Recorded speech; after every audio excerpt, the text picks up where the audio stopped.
You are doing well. Good morning, students. How are you all? Hope you are doing well. Today, let's see how the Constitution of Nepal. Previously, the Constitution of Nepal has been adopted in 1990, which reflected the final authority rested with the king. But the people of Nepal fought for several decades to establish democracy, and in 2006, they finally succeeded in ending the power of the king. The people then had to write a new constitution to establish Nepal as a democracy. So, the reason they did not want to continue with the previous constitution as it did not reflect the ideals of the country that the Nepal wanted, and they have to fought for. As the things go on, it was monarchy from by moving from monarchy to democratic government needs to change all its constitutive rules in order to usher in a new society. And that is why the people of Nepal adopted a new constitution for the country in 2015. The captain, along with elaborate Nepal's struggle for democracy. The second important purpose of constitution is to define the nature of country's political system. For example, in the early times when the constitution it was governed by the or ruled by the king and with his council of ministers. But in countries where there is a democratic form of government or polity, the constitution plays a vital role in laying down important guidelines which governs decision making within these societies. In democracy, we choose our leaders so that we can they can exercise power responsibility on our behalf. However, there is always a possibility that these leaders might misuse their authority, and the Constitution usually provides safeguard against this. It is a constitution which definitely safeguards our rights, our duties, everything of the sort. The misuse of the authority may result in gross injustice, as demonstrated in the classroom situation. Sometimes, what happens if the leader of the teacher goes for a work and he or she gives responsibility to the monitor of the class, and the monitor of the class is not able to control the class fully, though he is doing his efforts best, but somewhere there is some flaw with which he is not able, because the students consider him of his own age, and that's why they sometimes disobey. So, with the result, it is only the leader who controls each and everything in that form. And the same is the case within our constitution. If there is no ministry, if there is no set of rules, if there is no laws, then there will be a havoc in the country, in the society. In democratic societies, the constitution lies down the rules that guard against the misuse of authority by our political leaders. In case of Indian constitution, we definitely have certain laws which are contained in the section fundamental rights, chapter 3 of the Indian constitution, whereby it has been clearly, even in if we'll go to class 7, there is a story of one of the Om Prakash Valmiki's experience. Here there was he was a Dalit boy, and he was not allowed to sit in the class with other students because he being a Dalit student, and there was a discrimination which Om Prakash faced off and on, being a Dalit boy, and he was not given the equal rights. He was being, sometimes the Indian constitution guarantees, so it is the Indian constitution which guarantees equality to all these persons, and no citizens can be discriminated on the grounds of religion, race, gender, caste, place of birth. Right to equality is one of the fundamental rights which is guaranteed by our Indian constitution, as you may have studied, as you may be knowing.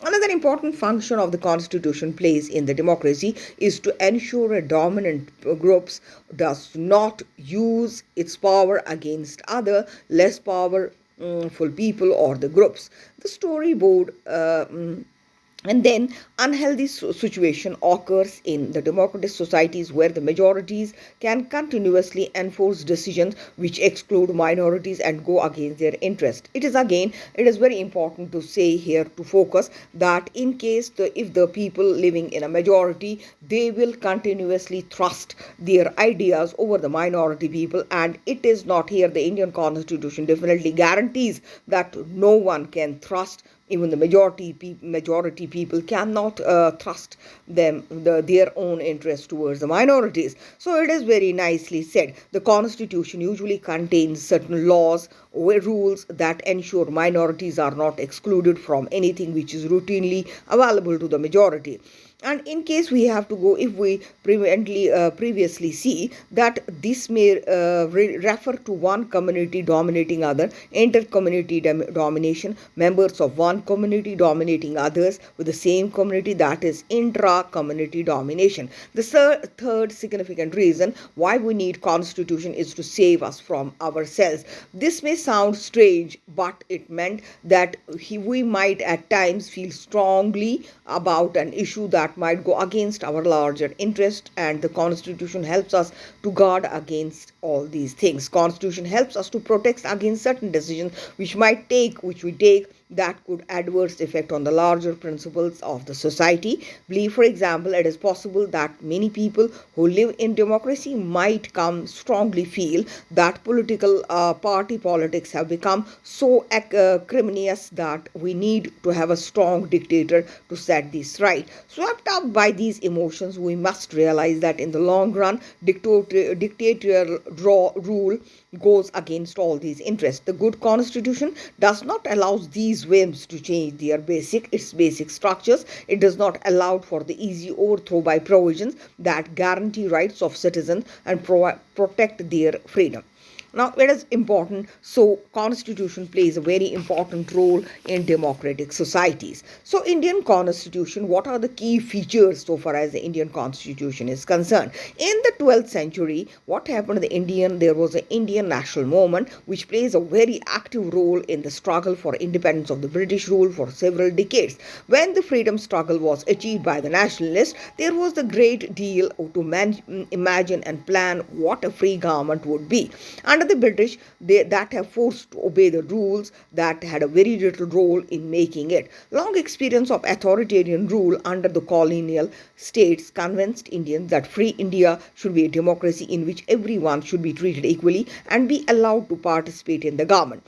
Now it is very important, and this was done not by only one person, group of persons, by around 300 people who came members of the Constituent Assembly in 1946 and met periodically for the next 3 years to write Indian Constitution. These members of the Constitution had a huge task before them. The country had made several different communities who spoke different languages, belonged to different religions, and had a distinct cultures. Also, the constitution has been, as was being in written Indian was going through considerable turmoil. The partition of the country into India and Pakistan was an imminent. Some of the princely states remained undecided about their future, and the social economic condition of the vast masses of the people appeared dismal.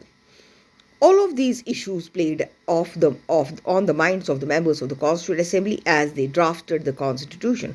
They rose to the occasion and gave the country a visionary document that reflects a respect of maintaining diversity while preserving national unity. The final document also reflects their concern for eradicating poverty through social economic reforms, as well as emphasizing the social crucial role of the people can play in choosing their representative. The other key features of Indian Constitution, if we'll go through it, that is, we are concerned with diversity, unity, social economic reform, and representation that the authors of this document were grabbing with.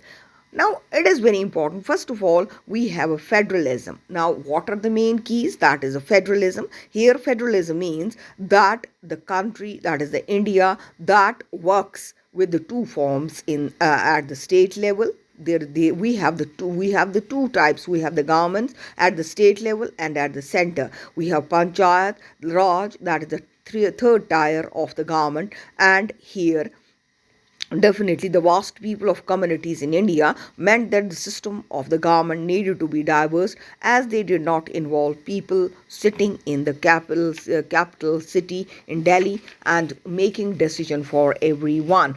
Indeed, it is important to have other level of government in the states so that the decisions could be made for a particular area. Each state in India enjoys autonomy in exercising powers on certain issues subject to the national concerns, require that all these states follow the laws of the central government. The constitution contains lists that detailed issues that each tier of the government can make the laws on. In addition, the constitution specifies that each tier of the government can get the money from the work that it does. I hope you are understanding and you are not getting bored, students. Under federalism, the states not merely agents of the federal government but to draw their authority from the constitution as well. All the person in India are governed by the laws, policies made by each of these levels of government. I hope you are doing well. You are attentive in the class, in my lecture, and you are not feeling any question. If you want to raise, do give me the comments. Thank you so much. Hopefully you are well. Today is Monday, and it is not only to the students of class 8, it can be also to every ignorant person who is not aware of the Indian constitution. He or she should go through this Indian constitution. Hope you are doing all well. Thank you so much. Please do subscribe, like, and follow. That's all. Have a nice day. Thank you so much.